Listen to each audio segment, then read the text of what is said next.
Okay, so we're live. We are live. So, let me check the feed. Who are you, sir, and what do you do? My name's Paul A.K.A. I have a channel called Catweazle, and I do thematic board game playthroughs. In real life, I just generally I work at an insurance company. I'm married, and I need to fill my spare time up by making videos of board games. Okay, so the feed's good. All right, so, well, why don't you tell us how you got started in this? Well, it started at Christmas, really. Big Terry Pratchett fan, God rest his soul. And this Christmas, just for a present, I got the Discworld Ankh-Morpork game. We played it over Christmas and had a great time. As part of that, I was looking at some of the, stuff you get on Board Game Geek and, just checking rules out and went onto YouTube to see if there's any playthroughs and stuff. I always find that very useful, which is basically how I got into YouTubing and played the game at Christmas, really enjoyed it. And then it came to asking me friends. I says, "Oh, do you want another game of Discworld?" And he went, "No, we only play that at Christmas when we're pissed." Consequently, I was sort of there going, "Oh, I really enjoyed it." But as I say, I'd already got onto Board Game Geek and things like that then. So from millions of years ago when I used to play board games, I was quite surprised to see that there was solo board games, co-op board games. So I thought, you know what, I'll try one. So I tried one. I had a fantastic time. And I thought, oh, this is brilliant. As part of that, I started watching YouTube more. I find it very, it's really good. The way I learn to play a board game is obviously you can read the rules and stuff, but usually I learn it better if I'm playing with somebody. Obviously that wasn't an option because my mates are all boring. So I thought, next best thing, let's go on YouTube. And obviously the guys like yourself, Tragic, Ricky Royal and The Lonesome Gamer and Doug and Tina and all the people at Tube Tables and all that, got into watching him and took a load of advice, got Arkham Horror, Eldritch Horror, all these co-op games. Was having a real fantastic time with them. And it was then, I think, that I noticed that I actually liked the videos for their own intrinsic entertainment value. Not only was I learning something and it was helping me with the games to play them myself, I found them an enjoyable watch. You sort of got into it, with the person who was playing it, and you were there rooting for him and like, yeah, come on, you can do it and all this sort of business. And I just thought, well, I'm playing the games anyway. Why don't I have a go? So I just set up my camera, the one that normally spends 11 months of the year in a box and you only bring out for a holiday. So I just set it up and away I went. I think I was playing Shadows of Brimstone. I just thought I'd give it a go and had it was a real blast. So that's how I got into it. I think the first video I put up was in May, perhaps end of May, June. But I'd been watching like YouTube since about, like I say, last Christmas. So I just got into it and just found what a great community it is, and all the support and even something like this, Barry. Where you just sent me a geek mail, said, "Do you fancy being on a sit down?" Why the hell not? Let's do it, man. Yeah. Like I was saying off camera, it's one of the things I do enjoy about the community. They're not selfish at all. People come on shows like this. Even me, I'm a small guy. I've had bigger names, on this. And, you ever need help with something or rules questions, people pretty much help you out. Oh, yeah, it's the same like on the Geek. You just get there, you ask a question, and, normally you bulldoze it over with replies within, a couple of minutes. Any sort of rules question you've got and stuff, they're really helpful. And I've just and even when I'm playing the games and stuff, the people who come on and do the comments, and point out like, you've done that wrong. Yeah. That's wrong. That's right. But they do it in a great way, and you can have a bit of a laugh about it. So thoroughly enjoy it. It's been really good. Yeah, you get a lot of that. That always, I find that amusing. People we got this, that, or the other wrong, and it's usually they're helpful. You get some trolls, but usually they're helpful. But yeah, you get a few, don't you? I mean, poor old Will Wheaton. Get something wrong, they're all on him. Ah, you earned that. You earned millions of dollars. You shouldn't be getting it wrong. But I think we all know the reality. I don't think anybody plays a game, a perfect game. Yeah, no. I'd be amazed. Unless you get beaten in the first round. There's always something you miss. But it's in a funny way, it makes you better. Because when I was playing, before I started putting them on YouTube, I was obviously playing through a full game. So, it might go over a couple of nights, but I'd start a game, pretty much finish it. Right. And you don't really realise until you start doing something like this and start doing it turn by turn. I was horrified. I thought, my God, look at all the errors I make. And beforehand, before I was like recording, I'd have been quite happily going along, ignoring the errors and stuff. And I mean, you do catch a lot yourself when you're doing it, because obviously you've got to edit the footage before you put it out. Consequently, that's why all my videos have loads of captions. I say, like, I've forgotten it now, but I remember it in 2 minutes, and all this sort of stuff on it. But in doing all that, it does bring it home to you how on the ball you've got to be, especially being solo. You don't have a friend there with you or a group of friends, to say, no, it's not that, you do this. Or like it is with mates going, hey, moron, what are you doing that for? It's my go, or he goes next. So it is very difficult solo. There's a lot to remember, especially with the ones that I like. You go into co-op and a co-op gaming and get Arkham Horror to start with. Nice one. Yeah. Don't start easy. Go with something really horrendous and clunky. But I mean, it's a great game, but it's just an example of a game that you've really got to be on the ball with, and there's so much to remember. But with playing the games now, obviously it's taken me 3 weeks now to play a game. Whereas before I started YouTubing, it was only taking me a couple of nights. But fortunately, I've got the free space to do it. Yeah, it's I started off solo myself, and then Jen came along, and now that's one of the issues I'm having. Like, we're talking about doing Arkham Horror next, but we have a cat, so we're gonna have to do it all in one night. Not board game friendly, are they, cats? Nah, they jump up in the middle of the table all the time and knock everything over. I'm still missing a die. I don't know what he did with it. He'll probably cough it up. You never know with him. It's a garbage disposal, but that. I think that is. We want to do something for Halloween. We're going between Arkham Horror and Mansion of Madness, and I think we're going to go with Arkham Horror. But like you were saying, even with somebody else, that's one of them games. There's so many one-shot rolls that it's going to be really rough on us, even with 2 players. Yeah, it's like I say, it is a great game, but one of the things about Arkham Horror, it's with it being it seems a very popular YouTube game, very much like Eldritch. I think Solo, is it Solo McLaughlin? She's doing one at the moment. As soon as it popped up, like, I went in and watched it. I just love watching it. I can't seem to get enough. So you'll certainly have plenty of people there to point stuff out, I'm sure, Barry. Oh, sure. Yeah. I love when, you think you're playing a game right for like a year or so, and they point out something, and then you go back to the rule book, find out you were wrong. That's happened a couple times. And you forget. I think Tragic mentioned it as well. Sometimes you've played the game that long, you've got a house rule, and you forget it's a house rule.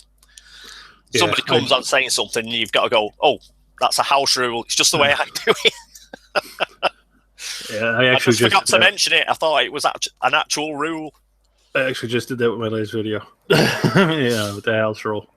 That Rococo, there was that you're supposed to move the people from the King's Hall up. I did it the whole board because it was like a catch-up thing for me. I'm always playing with new players, so I figured it'd be a catch-up thing for them. And I put in the video the house rule, and I actually sat there and thought and said to myself, "You got to take this out." And I forgot all, even in the instructional video, I did it. So there's that. Yeah. But for me, most of the time, it's not the game; it's the experience I have with the game. Usually, the game draws me in, and usually it's a theme that will draw me in more so than the mechanics. But it's actually the experience of the game that keeps me with the game. Yeah, I was the thing that really drew me to Arkham. I've always been a big Lovecraft fan, and then it was just really lucky because it's only in these 10 months that not only did I get back into board gaming, there's the actual thing where board gaming seems to be totally infested by Lovecraft and Cthulhu for some reason. Yeah. Every other game seems to either have that or zombies in it. So I sort of thought, wow, brilliant. It's just, one of the things I really like anyway.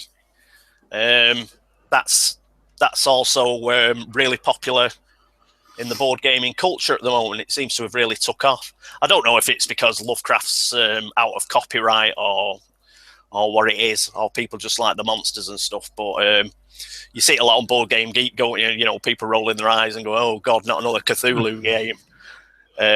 Of which there are many, I must admit. It's that and zombie games, they're all over the shop.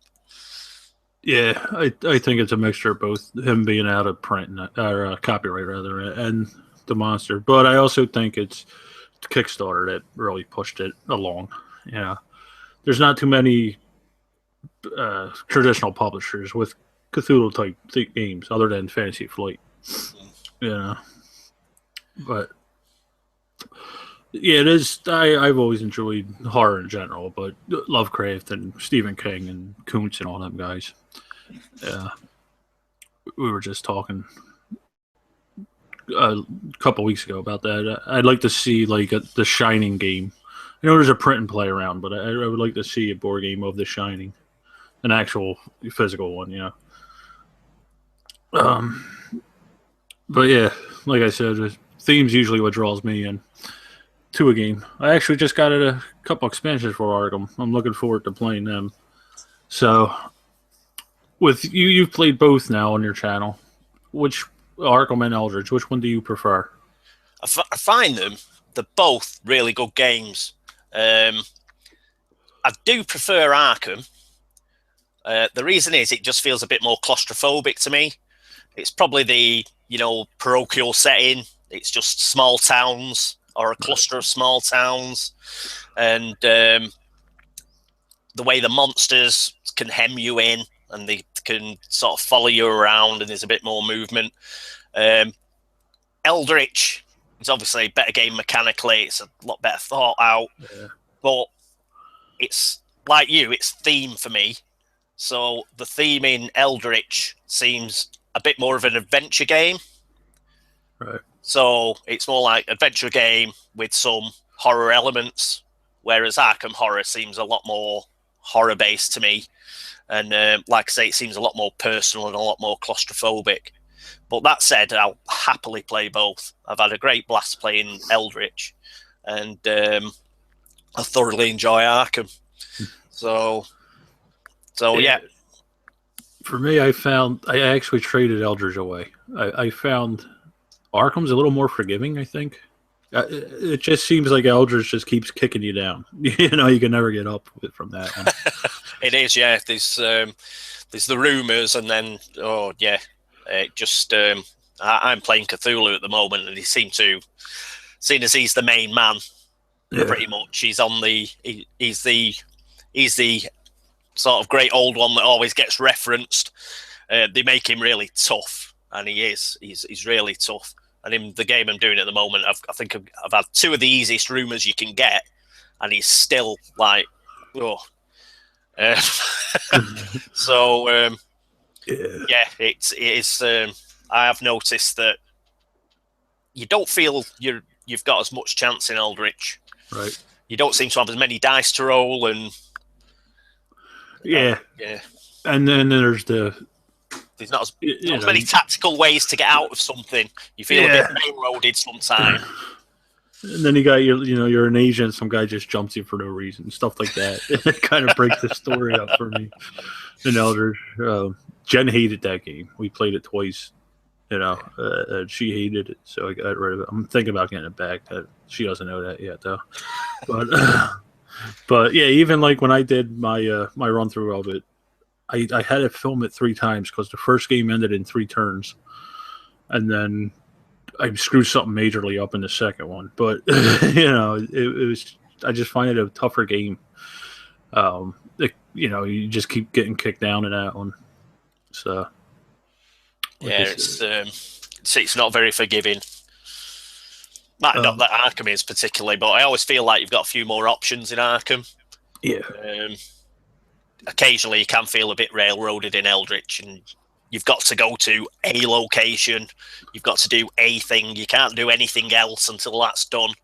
Whereas in Arkham, occasionally you just think, oh, there's something else I can do. There's another way to skin the cat. Yeah. Apologies to your cat if it's listening. He's came close to that a couple times.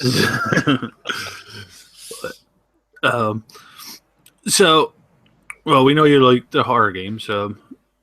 Is it co-ops in particular you like, or what kind of games are you into? It's pretty much got to be co-ops because, like I say, nobody else is interested. They're all video game crazies. But it does tend to be a horror theme. I've got Darkest Night. I'm looking forward to playing that. And I've got Mansions of Madness as well. That's not particularly co-op, but I'm hoping to persuade somebody to play that. And I just got Descent, but that's mainly because of Red Jack, who's got like an automated Overlord variant on Board Game Geek. I think Marcus J-Play, he's done the variant that's to do with Imperial Assault that Red Jack's done, which is similar, and it just allows you to play solo without the Overlord. So I'm looking forward to trying that out as well. What else? Oh, Touch of Evil. Everybody who's like watching this now is probably getting a good idea of the sort of stuff at centre play. But other than that, I've backed a few things on Kickstarter that I'm looking forward to. But just an example is I'm not really into zombie games, but I've backed the new Zombicide one, Black Plague. And again, that's a theme decision. I'm not interested in running around 21st century, New York or something, killing zombies. Right. But medieval setting with like crossbows, swords, and spellcasters and necromancers. I'm all for it, man. So I'm looking forward to that one. I think, what else? Folklore one. I'm gone in for that. And it's just the sort of game I like. I do like a horror game, and I like a fantasy theme. I've been interested by things like Galaxy Defenders and, like Level 7 and those sort of dungeon crawlery sort of games set in space. But for some reason, they've never really grabbed me. I've always gone for the sword and sorcery sort of stuff and the horror thing. But that might change. Yeah. It's just what I'm on at the moment, really. Yeah, I found my taste in games change every 6 months. Sometimes it's a thematic game, sometimes it's a Euro game. About every 6 months, my tastes change. I found that with a couple other people too. I recently just played Transylvania Curses and Monsters, I think it's called. It was a Kickstarter last year. Yeah, I think did Doug Herring do that one as well? He may have. I think, is it the one where you lay out them massive tiles, aren't they? There's like loads of big tiles. Yeah, it was a pretty interesting. I played it with Jamie Key and Chris from the Secret Cabal. I game with them every couple of weeks, and if you ever want to play a thematic game, Jamie's one of the guys you want to play it with. He gets really into it, like voicing the characters and stuff like that. But that was a pretty cool game. I was surprised. I knew about it, and I seen the Kickstarter and all there. I just passed on it. But it surprised me. It was better than I thought it would be. Yeah, the artwork looked fantastic, and the tiles and all the stuff you got with it, the character boards, and they had like little sliders and stuff, and looks like they put a lot of thought into it. Yeah, it was. I didn't like the graphic design. I love the artwork and like the cards and the board and all that. The graphic design, it was a little difficult. We play at a bar, so the lighting's not the best. It was a little hard to see the board, But yeah, for the most part, the game surprised me. I'm actually going to buy that one next. I think it was. Although it's not a co-op, you're sort of on your own. You are working together at times, but most of the time you're on your own. But yeah, there's a thing, isn't there? If I remember correctly, you can turn into one of the monsters. Yeah, then, 3. Yeah, and then you're to win, you've got to kill the other players, haven't you? Yeah, it's if you were the monster, you had to kill 3 people, and if you were like the investigators or whatever they call it, you had to kill a monster. And the monsters are really difficult to kill. Like the first, Chris turned into a zombie, and he had these like spawns. But I figured, okay, I go in, I knock off one of the spawns, and then I go after Chris. I was pretty built up at the time, and that one fight just knocked me down to like 1 health point. I was like, I had to run away from it. It was incredible. And I had like 9 health points or something. I had like a strength of 10 or something like that. I was like really well built up, and in that one turn, just he hit me with the one spawn, and then every time you take damage from one of the zombies, the other ones can move 3 spaces closer to you. So I was just surrounded by them by the end of the one turn. And I ran out of there with my tail between my legs. But yeah, like I said, I enjoyed it more than I thought I would. I don't really do Kickstarters. I never really did. I had bad experiences with them. Yeah, I've tended to bat one, which I'm feeling like I probably shouldn't have now, but we'll see how it goes. It's that lobotomy one. I'm not too sure about it.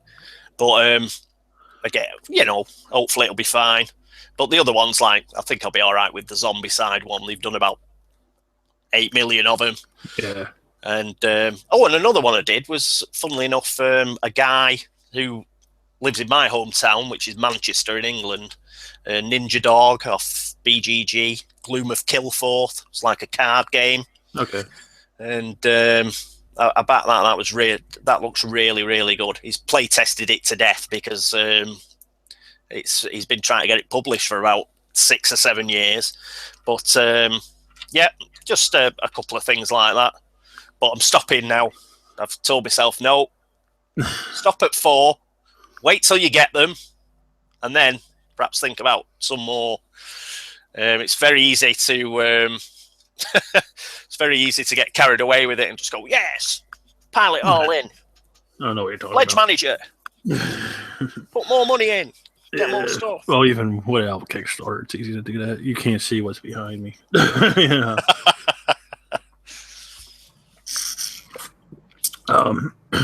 So you were saying, I know gaming's a little different over there in Europe. Is it you don't have time to go out to like gaming clubs, or there's none around you?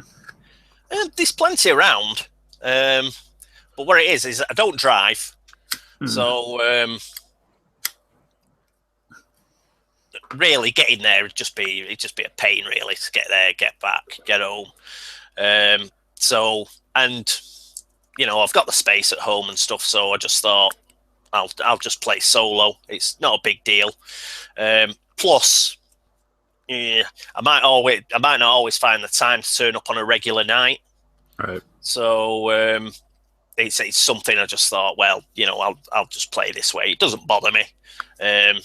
Quite enjoy the solo gaming. So So I haven't really bothered getting into, gaming clubs and stuff. But they do have them. There's plenty around. But it's not something I've really looked at. I might do at some point, but as it stands, I haven't really bothered. Yeah, it took me a good probably a year and a half before I went out to a gaming club or something. I tried one around the corner from me. I live near a college town, and I just didn't get their sense of humor. The college kids around here. So, and then later on, the Secret Cabal, I found them guys, and I've been going to them for about a year now, driving up there to PA. But yeah, it took me about a year and a half. Yeah, that's it. It's like anything. You got to fit in with the group, haven't you? And feel comfortable and, and have a good time. Yeah. Yeah, but I'm glad I did. In the beginning, I wish I did it sooner. Like I said, my taste in games changed a lot, but I could have avoided a lot of the games. I'm the main buyer here, so yeah, every game I have, I bought pretty much blindly for the most part. And there's some games I could have saved some money on. Some games you look at a trade away. Yeah. The problem is nobody wants them. I still have them. There's actually not that many. There's about 10 of them, but I'm actually going to do that soon. I'm going to start getting rid of some of them. I think I've got about 11 or 12 at the moment, but I can't see myself. I might get up to 20, but I'd have to do a rotation after that. Struggling for space, finding where to put them. I see you've got some sort of bookcase arrangement going on.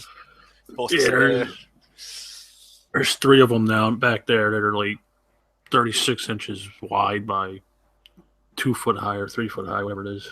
Yeah. There's one over here that's 7 foot high by 3 foot wide.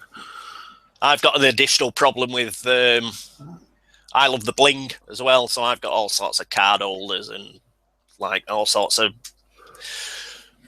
Plano boxes and everything, foam core, all that sort of business, and it's just like gets out of control a bit. Trying to store everything everywhere, and then of course like there's the lighting for the videos and all the rest of it. So I have to be on the ball with that one and keep an eye on it. I still struggle with that lighting. It's a pain, but so what do you see the future of the well, first off, where did Catweazle come from? I know that's an English thing. Oh, it was it was weird. I'm Withy Windle on Board Game Geek. For some reason, I just didn't use it in YouTube. I just logged onto YouTube one day, thought, I'll have a look at some videos and stuff. And I just picked Catweazle as the name without thinking, which is a bit odd because I get everybody on Board Game Geek going, what's your channel? I'll look for Withy Windle. I can't find it. But yeah, I just picked Catway. It was just one of those things. But what it is, it's just an old British TV program from the 70s. I since found out it's quite big in Germany for some reason. I don't know why. But it was just an 11th century wizard. It was like a children's program, and he gets transported to the future. It's just one of those things where he can't understand the modern world. And the phone, he calls it a telling bone. And electricity is electricity and all this sort of business. And he's got a toad. He's familiar. And it's just, it's just a fish out of water thing. It was just a bit of a comedy program. The reason I picked it is because I've got this stupid grey beard and I look like him, except a bit fatter. And I just picked that. And so that's where that came from.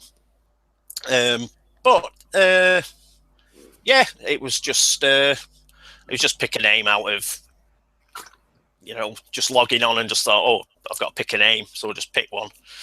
Rather stupidly thinking, nobody else will have that. Of course, like there's millions of people with it, because there's millions of people on YouTube and everything's been thought of about 60 times. Yeah. But there's probably about 1 million Withy Windles as well. So just there, Justin, mate, you love Catweazle. Apologies to anybody who's watching who, like Justin, is typing. I don't know about you, Barry, but I'm a rubbish typer. If I was typing now, it'd be with 2 fingers, and I'd have to lean over, and you'd just get a picture of me bald spot for for the whole thing. So yeah, I'm the same way. I can type 60 words an hour. You know, Jeffrey Bailden, Justin, that's his name, isn't it? Jeffrey Bailden. He's still alive. 91. God bless him.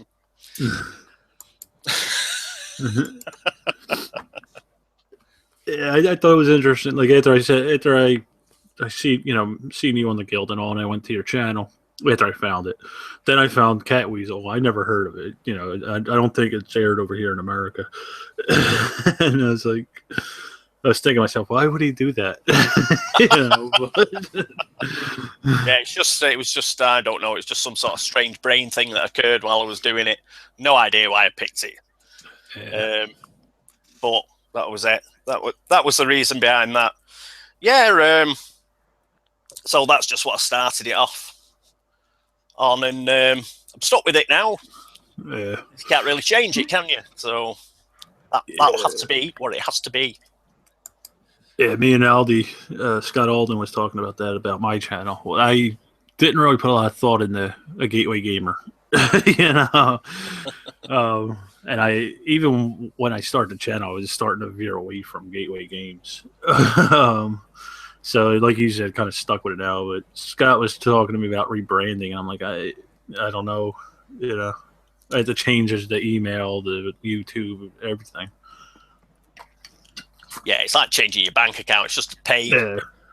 Yeah. So what do you see in the future for Catweazle? I'll probably, to be perfectly honest, it'll be more of the same. I know loads of people they love games, love playing new games. A lot of people on our guild, they're there. Oh, I've got something brand new, pilot out. Let's play it. Let's have a look at it and stuff. But I'm one of those who sort of likes what I like. Right. So I'll probably end up with the sort of subscribers that sit there and say, great, he's playing Arkham Horror again for the 600th time. But like I say, I've got a few Kickstarters coming down, and I'll obviously play those. And I mentioned Touch of Evil and a few others that I've got that I want to play. But I can't really see I'd be doing anything in a different format. I wouldn't be going into reviewing games, or I wouldn't be some people do, this sort of beta test, don't they? They get games sent to them just to say have a look at how this works and what have you. I can't see myself doing anything like that. I'd just be playing the games I like, really, and having a laugh. Yeah. That's all the channel is, really, to be honest. I started it, as I said at the beginning, I really enjoyed watching all you guys having fun. I just thought, it looks a laugh. And I hope that comes through in my videos. Come on. It's get excited. I'm there when doing the rolling and making stupid noises and, flicking the V's up at the great old ones and stuff. It's just I get really excitable and get into it. I can't help it. Mrs. thinks I'm bonkers. She's downstairs watching the TV thinking, oh, God, he's up to it again up there making a racket. Because she can hear me cheering and groaning and all the rest of it. But I just have a real fun time. And I have a fun time watching other people play these games as well. It's odd, really. It's in a way, it is like a horror film. You go into a horror film, you're going to watch it, bad stuff's going to happen. And you sit there quite happy while it's going on. The suspense is building up. And you're just waiting for somebody to get it in the neck. It's very similar with these, watching these games. You sit there, you're pulling for the guy who's doing the game, but all the same, at the back of your mind, you're there, especially if you know how to play the game yourself, going, this isn't going to last. And you're just waiting for, the card turn or the horrible monster surge or whatever happens, and just to see how they deal with it. And, it's just nice. You just sit there, you enjoy it. You have fun with the people. They've got really good, engaging personalities, the way that they play the game, and just the reactions. You know, it's everybody just hi George. Everybody makes sort of, you know, they've just got their own way of reacting to stuff. I love the reactions, you know, when people are playing, and you'll be there and like poor old lonesome gamer or whatever, he'll get a back and he'll just go and he'll start swearing, and it's hilarious. Yeah. And you really feel for him. And the funny thing is for example, Doug at the moment's doing a touch of evil, and God bless him, I've never known. It's just been horrendous for him. He's done 9 turns. He hasn't had one bit of luck. It's going from bad to worse. And even though, you know, you feel really sorry for him, you know, you just take a first pleasure in watching it. So if you end up watching this, Doug, I am behind you, mate. I hope you do it. But I really, like Ian Holm in Alien, I don't give you much for your chances. But like I say, he's not table flipping or anything, but it's just, I've done it myself. You know, you just get a few things going again. You just start laughing because you just say, oh my God. I mean, can't catch a break at all. And I just love that part of it.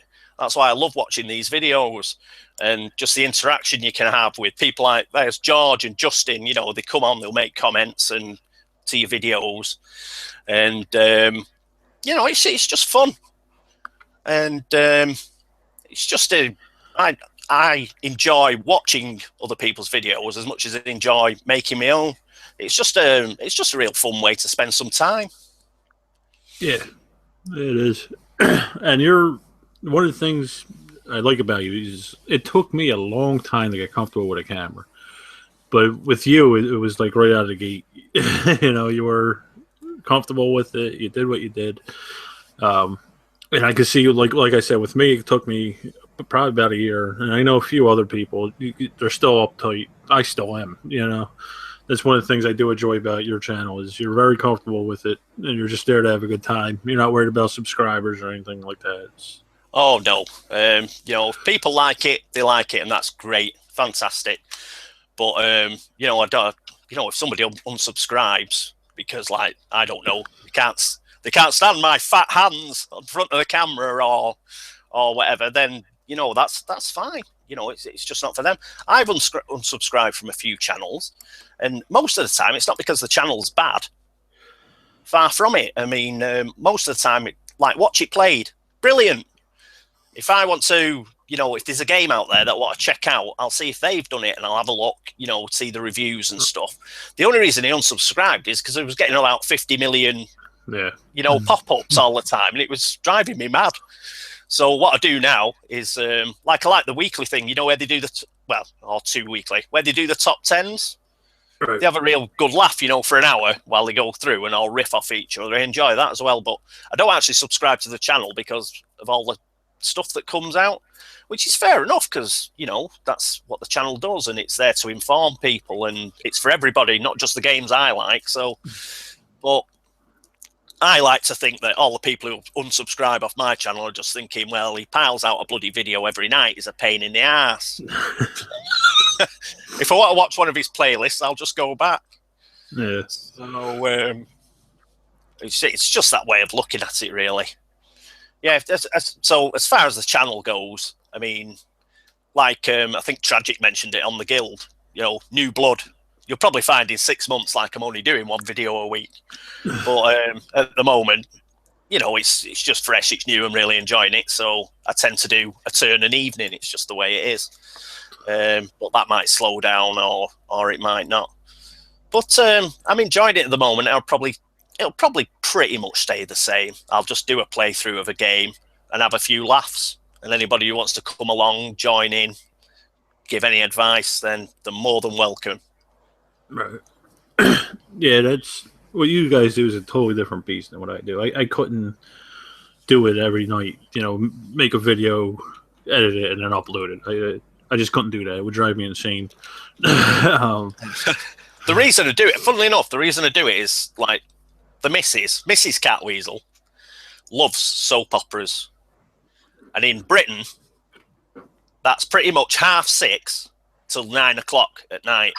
Oh. Now, I can't abide the bloody things. They drive me up the wall.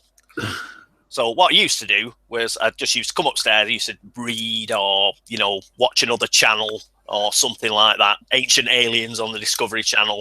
Shout at the channel. And Log's on. Hey, all right, Log. Anyway, Log and George, they win the games for me. All I do is roll the dice. I roll the dice. They did the tactics and the strategy, and I roll the dice. So she was downstairs, and I was upstairs anyway. So it was just a case of like we'd meet when I was going downstairs for a cup of tea or something until 9 o'clock when the soap opera's finished. So I essentially have 2.5 hours, 3 hours where I can sort of crack on, do this, and then we keep out of each other's way. And it's the secret of a long and happy marriage, Barry. Oh, I know. I know. She has, she calls the TV her friend. I had to open it up. There was flickering in it, in the LCDs. And I opened it up. She came out while I was doing this. It was like 7 o'clock in the morning. I used to work at nights, but I had it opened up on the table. And she came up and she's like, why are you hurting my friend? What are you doing? And she was ready to kill me. I was like, calm down. So I put it back together and fix it. But yeah, I know. She has her TV. I watch maybe 10 hours a week of that, if that. I know.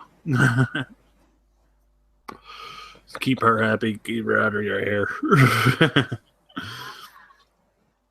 And she's in there laughing at me. And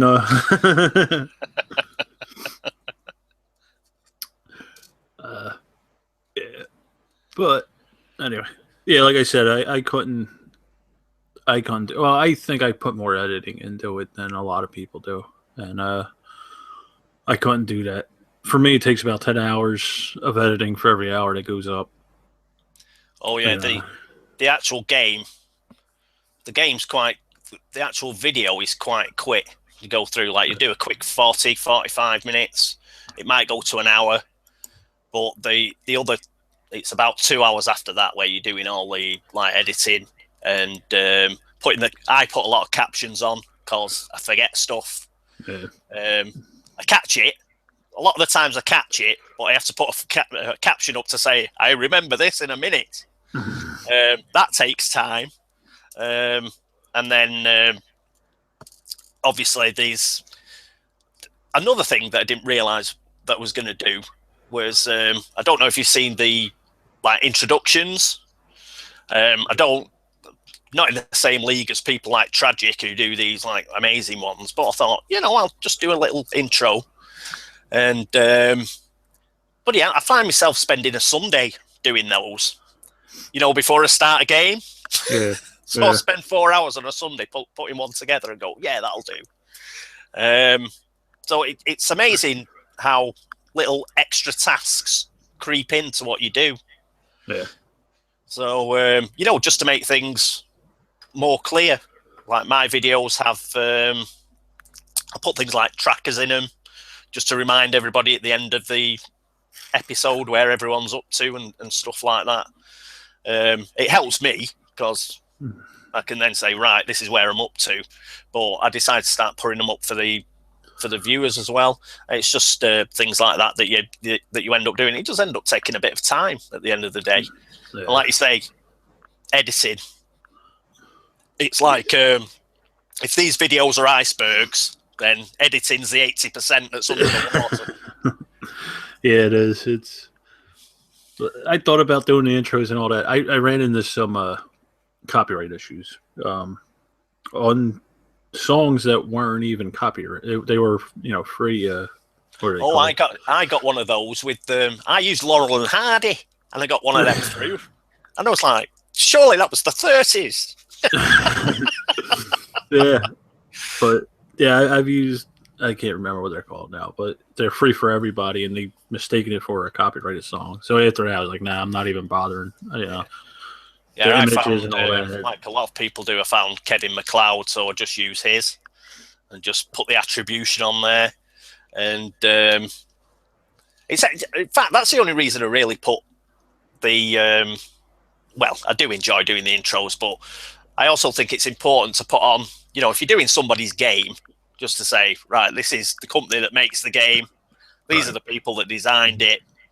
You know, it's just fair enough just to say, you know, just to give that basic information out, I think.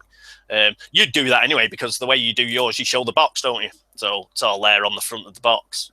Well, yeah, I showed a box. I write their names in. I have recently. I've been debating on, because I'm over in America. There's two different publishers. There's a European publisher, American. I think I'm going to stick with the European. If it, so I usually put all that stuff up. The designer, the publisher, the game length, the time, you know, amount of players. Yeah. That's in everything. Yeah, and the other thing, got it off, funnily enough, off yourself and a couple of others, which is, you know, the branding thing that you have for yourself. You've got the Gateway Gamer runs through and the meeples, and you put them on. Obviously, put it on the front. So I started doing that with the blood spatter and things, and just to, it's just to give it its, you know, just to say, right, this is a cat. You know who the video's from straight away by just, you know, looking at it. If it's there in a big long list of videos, like you just, that's a Catweazle one. Just like you'd look at yours and go, yes, yellow and green meeple, that's Barry. Yeah. Well, that started when I was doing a solo. I used a green meeple to represent myself and the yellow one to represent Jen. That's the only reason that's there. So I could keep the track in my head. I was thinking it was a big like branding thing. Nah, it was just when I was doing in the beginning, I was doing them solo, and it was just a way for me to remember who was who and what they were doing. And I've never been really fond of my logos and all that. They're all done by me, and I was a trained mechanic, so I didn't have a lot of artistic things. You know, it was just something I threw together.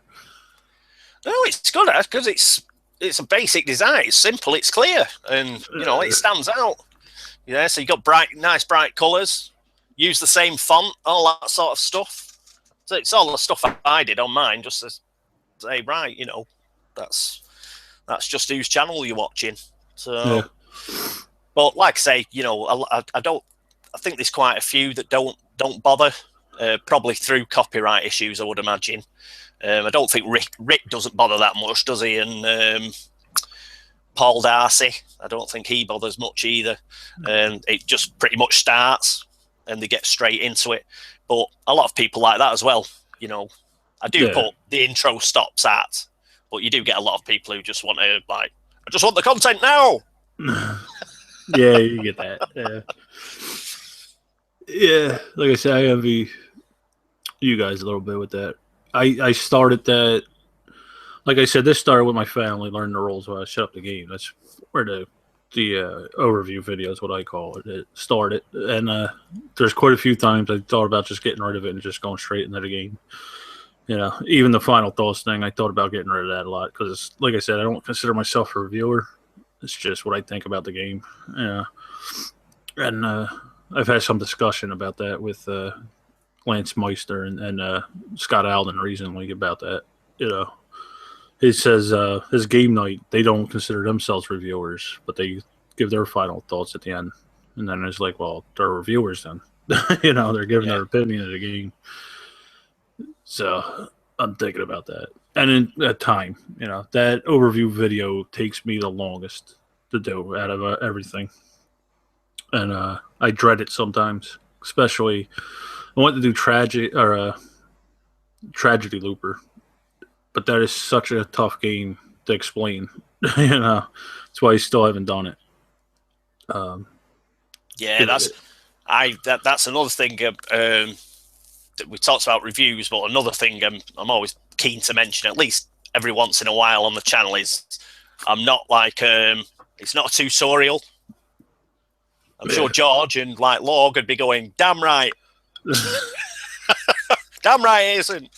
It's we're always pulling you up on stuff, but I'd never, you know, profess to be saying, right, this is the way you play a game, play it this way. So I always say, like, it's the way I'm playing it. I may be playing it long, let me know. But I wouldn't. I'd hate. I feel under real pressure, to be there on camera. Like, I'd be terrified of making a mistake. This way, I'm not terrified of making a mistake. I don't like making mistakes. Makes you look an idiot. But I'd be absolutely devastated if I was doing a tutorial and then you get a load of people going like, what are you talking about? You don't know what you're doing and all the rest of it. So I've always like steered away from tutorial, and especially, like I say, I've only been playing board games again for 10 months.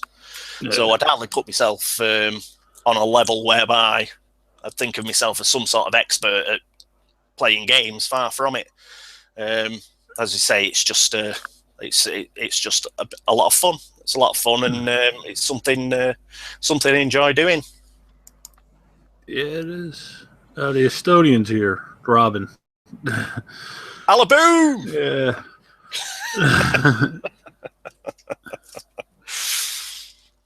But yeah, it's like I said, they're totally different beasts, and I enjoy all of them. Like I said, that's why I asked you to come on. I enjoy your playthroughs and Tragic and all them guys. They do it, and the tutorials. Depending on the game. Yeah. The reviews I don't really listen to too much, even my own. It's like I'll come to a conclusion of a game on my own. It's usually if I go to another channels to see what the game plays like and whether it's a fit for me. And that's basically why I started my channel, to see, show the game out. But it just amazes me how 5 different people could play the same game and come with 5 different outlooks of the game. That still amazes me. They could come to 5 different opinions of the game. Oh yeah, you get lots of it. But you just got to play it for yourself, haven't you? Yeah. I mean, you can't. Even when I was a kid, I knew that didn't work. You can't force people to play a game that they don't want to play. If they don't enjoy it, it just stands out that one person isn't enjoying the game, and it's just better to either play another game or just play that game when that person isn't there. It just that sort of somebody not enjoying a game, it just infects the rest of the group, even if they're being really nice about it. You can just tell that they're not into it. Yes, you can. I usually go through the questions, but I don't know if you've been in the hobby long enough to answer the questions. I will try. There was one story I did want to tell. I may as well tell it. I was thinking, because I thought you might ask, what was the first real board game that you got to know or whatever than that? And I was having a think, and I was thinking, well, it was all because it was about 300 years ago, I was thinking, it was all Monopoly and Ludo and Cluedo, well, Clue, as you call it over there, right, and stuff like that. And then I remembered one, and it's actually on Board Game Geek, because I went and checked. I thought, I wonder if it's on there. I don't know if you've heard of it. It's called Escape from Colditz. And what it is, it's Colditz Castle, a board of Colditz Castle in Germany. And during World War II, it was like a prisoner of war camp for Allied officers. And what you had the Germans, who were in like little black meeples, and then you had different coloured meeples for the Allies. And the whole idea of it was to escape. You had to escape from Colditz. And it was all like roll to move and stuff, and you had cards and tunnels that you could get through so you could get out. Anyway, I looked it up on Board Game Geek. 1973, Parker Games. I must have owned it in about 1978. And that is the nearest one to what we have now, because that was one of the big things that I noticed was in the change. Like I said, you get used to your Monopolies and stuff. They're classic. They never really change. They might make a Star Wars version or whatever, but it's generally the same thing. When I came back into this hobby and I looked at the quality of the components and the board and even the boxes and the cards and compared that to what I'd played back in the 70s, I was like, wow, it's pretty much like anything. You leave something for 30 years, you know, it's naturally going to get better anyway, because you're going to have, you know, better like components, or they're going to use better materials, plastic and stuff, you know. But it really struck me how much better it was. And that was one of the things where I was saying, where I looked at it and I thought, yeah, what a great hobby. And then when I thought about it, I got out of board gaming, because when I got out of board gaming about 82, 83, that was when video games really started kicking in. So you were getting, you know, went from your little Ataris and stuff like that, and then it was just an explosion, wasn't there? Yeah. So all through the 80s and 90s, it was just video games, and I didn't even consider board games. I'd play the odd game of Trivial Pursuit or something like that, but as far as I was concerned, board games were just Monopoly, and I just forgot all about them. So I missed out on like Lord of the Rings when that came out, and stuff like that. And it wasn't till last Christmas that I got back into it and realised how much I'd missed. So that was just in case you're going to ask a question about where did it all begin, that was my answer to that one. Okay. Yeah, I thought about, like you said, you only been in 10 months. I don't know how comfortable you'd be with them. But yeah, that's cool. Most of the people say something like Clue or Monopoly, you know, when I asked them the first game they get into. So you missed the board game sections of like Lord of the Rings and all that when they came out? Yeah, it's like, was it about 1990, 1995, something like that? It came out the first, that green one. There's a green box, isn't there, with like flaming Gandalf on the front of it. And when that first came out, because I'm a big Tolkien fan, and I remember it coming out and thinking, oh, I might buy that. But then I just thought, oh, it's just a board game. It'd just be like Monopoly. So I didn't bother. I really missed out, because since I've been like on YouTube and stuff, like Paul Darcy's done a playthrough of it. You know, I think Tragic did one where they just did, you know, a bit of a, let's go back to this game, this classic. And I thought, bloody hell, if I'd picked that up, you know, I could have got back into board gaming like 20 years before I actually did.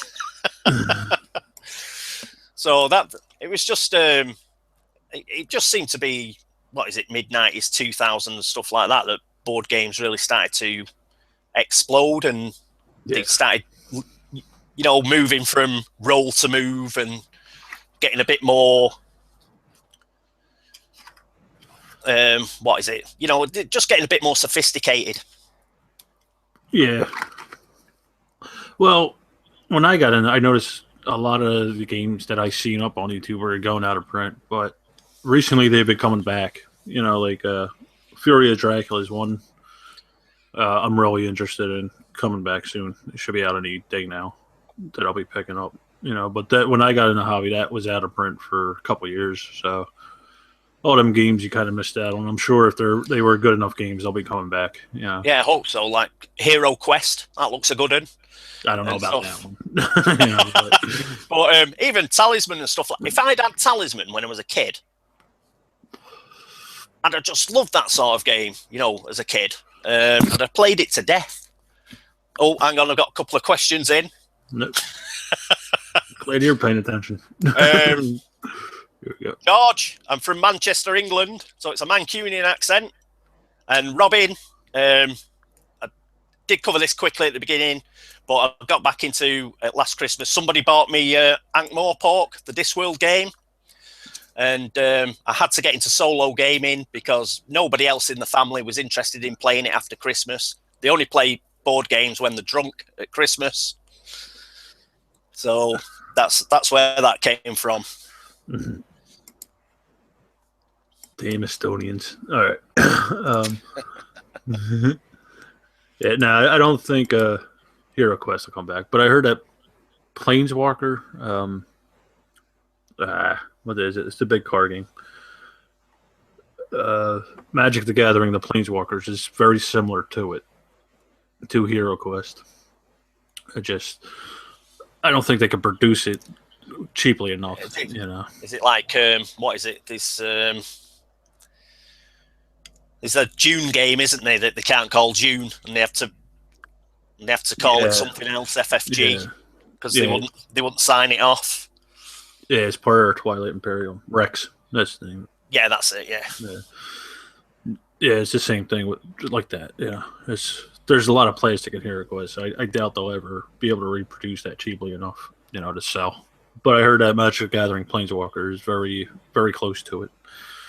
Yeah. Yeah, just like to let Log know that, yes, there is a shrine to Cthulhu in my basement. That's why I roll so well. In fact, this isn't really me. Round the back here is a Mygo, just in the back. And he's operating me through this whole thing. That makes sense. All right. Let's see.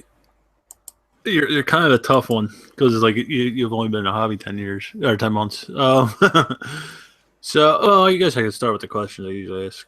What's a game you played that everybody else seems to hate and you love?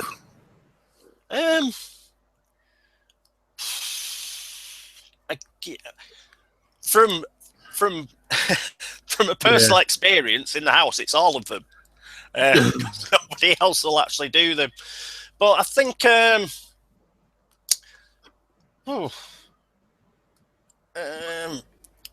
if we're looking at classical games, which I'll have to bring up in this instance, like I say, I've played board games in the interim, but it's been mostly like, the odd game of Monopoly and stuff. The one that I used to play quite a lot that nobody else will particularly play is Trivial Pursuit.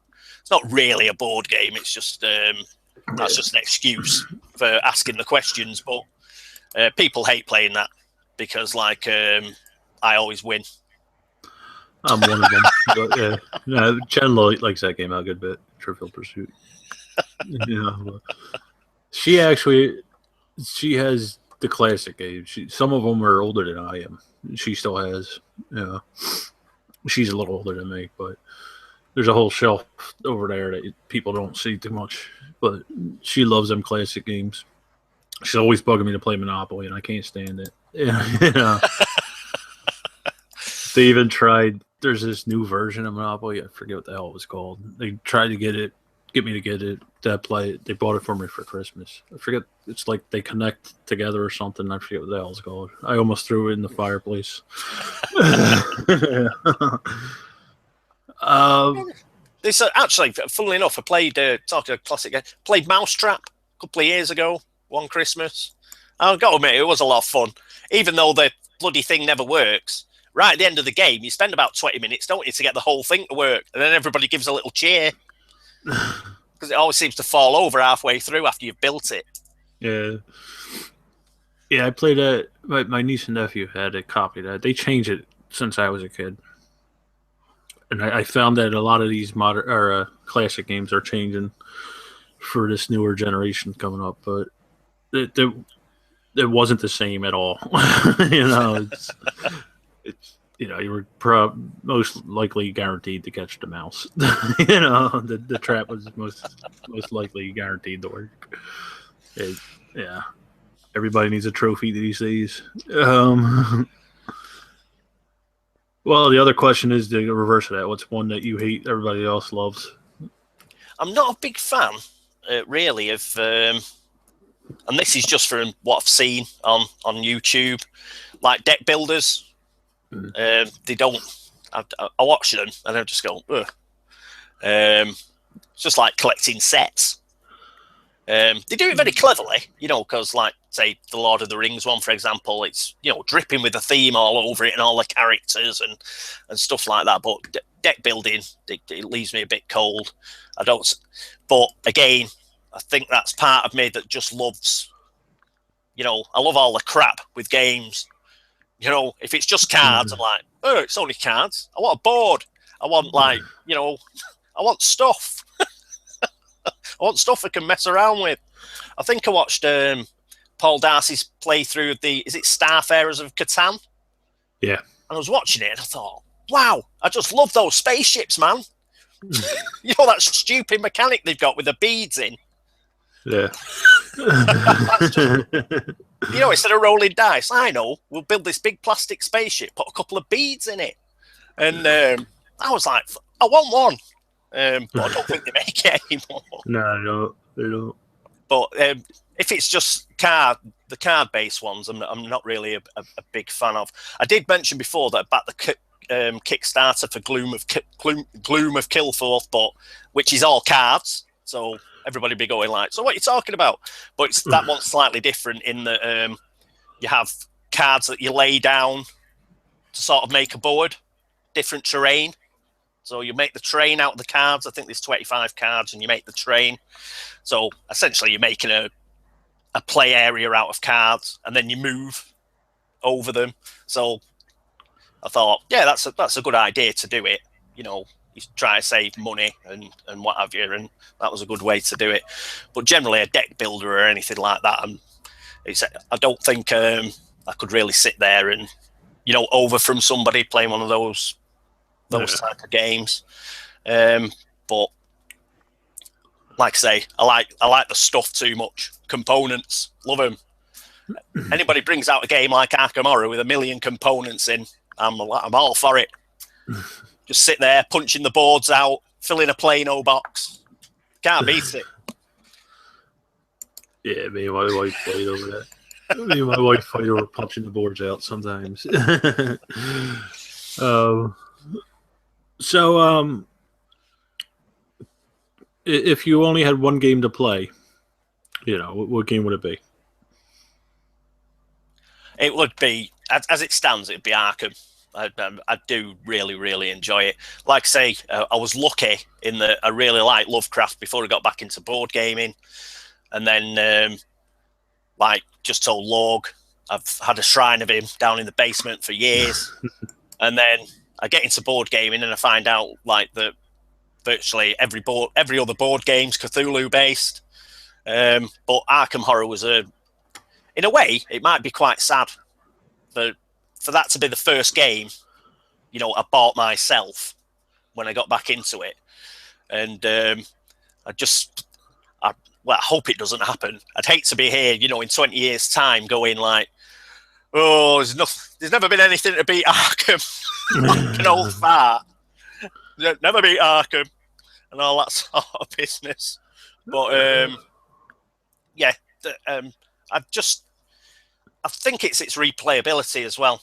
It's got so much replayability, especially with the expansions.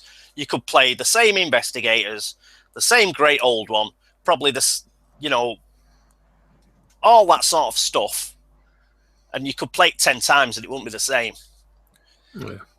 You know, the story would unfold differently. So I'd probably go with that one.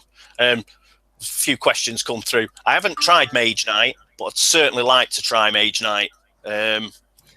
That looks a really good solo game as well. I watched Ricky's playthrough of it, and that looked really, really good. But it's one of those where I've sort of stopped myself really buying games at the moment because I wouldn't like to get into a situation where I had 100 and I had no chance of playing them before I snuffed it. So I thought I've got about 10 to be getting on with, and then I'll move on and get a few more. Yeah, I've actually been thinking about Mage Knight myself. I never picked it up because of the way I heard it's better as a solo game than you know, with 4 players or whatever. Yeah. So I'll definitely be looking to pick that up at some point. And another quick answer to Lorg while he's there typing away. So it's a long question, so I better give him an answer. I do have pimped out stuff for Arkham, but I don't actually have the dice. And the reason I don't have the dice is here on the end of my nose. The really nice dice, if you get them right close up, and I can see. Yeah? Right. But they've got all the scroll work and stuff on them. Yeah. The bone-coloured ones are okay, but the blue ones and the red ones, I can't see the numbers for shit. So, so I have the really basic ones with the dots on that are dead clear, and I can see them from behind the camera. But but the Arkham dice themselves, though they're really nice when you look at them close up, it's more a functionality over form. That's why I have the basic dice. Yeah. And they're never in stock, you know. Like the bone ones are. That's the other thing. The cursed ones are, and the other ones, the bone ones are never in stock. I'm the same. I I just the black and green ones aren't bad either. I can see them. Black and green ones and the bone ones, but the other two I can't see them. I've had Arkham for about a year and a half or so, and I just started buying the expansions recently, like yesterday. I bought the first one. So yeah, I can see where you're coming from with the replayability and all that. That is I think that is my favorite game. Me and Jen were discussing that the other night. So I don't want to keep you long. I know your wife will be ending her soap operas soon. Oh, what time are we on? Oh, bloody hell, an hour and a quarter. I hope you don't lose any subscribers, Barry. That's fine. Whittering on for an hour and a quarter. I lose them, they come back. And what I am disappointed with, I've been on an hour and a quarter. Yeah. We haven't had anybody on asking me what colour underwear I have. Or anything like that. So the internet's let me down. All right. Well, what color underwear do you have on? Okay. Black satin with a gold dragon chasing a pearl. I may have been anticipating that question and manufactured an answer. You decide.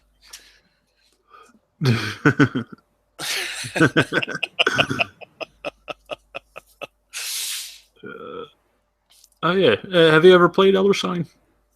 I haven't. No. I have seen it played, and again, that's another one. It's like, yeah, you probably know what it's like, Barry. Yes. I've ended up started at Christmas, and I've already got about 14 or 15 games. I started bringing more games home. We've reached a level now where it's like, hang on, you've been in this 10 months, you've got 15 games, can't you play them all? So it's one of those decisions where I thought, I'll leave Elder Sign till such time as perhaps, I cycle some of the others out that I don't perhaps like so much. So, but yeah, it seems like Elder Sign's like the small version, isn't it? Whereby, because that's one of the complaints about Arkham and Eldritch, isn't it? It's just huge, especially if you start getting the expansion boards and everything. You need to build a new room on your house to sort of put it all in. Yeah. So Elder Sign, it's like quite small, and I've heard some good stuff in that. Apparently, the base game people weren't too like they were saying it was all right, but Gates of Arkham, which I believe takes it outside of the museum, that's been a really good expansion, and people have been really raving about it. So hopefully, I might get round to trying that. Yeah, I haven't played with the expansion. I told Jen she was playing it wrong, and we haven't played it since. But that's one of the Pandemic brought me into the hobby, and I think it was either Elder Sign or Mansions of Madness brought Jen into the hobby. I can't remember which one we played first. I think it was Elder Sign.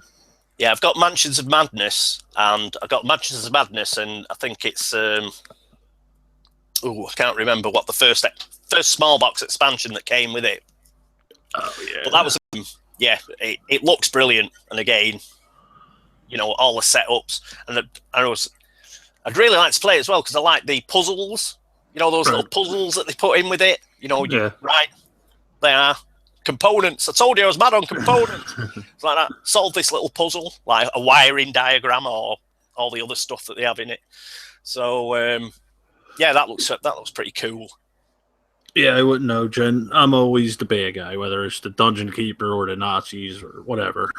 Jen's always... That was a good thing with Escape from Colditz. Because it was my game, like you do as kids. It's my game. I'm the British. Right. One of you guys is the Germans.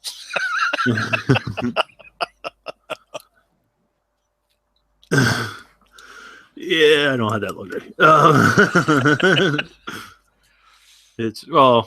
Usually I do a solo run through the game, not the whole game, but a couple turns to get the game down before I bring it to Jen. It's the only time I'm ever the good guys.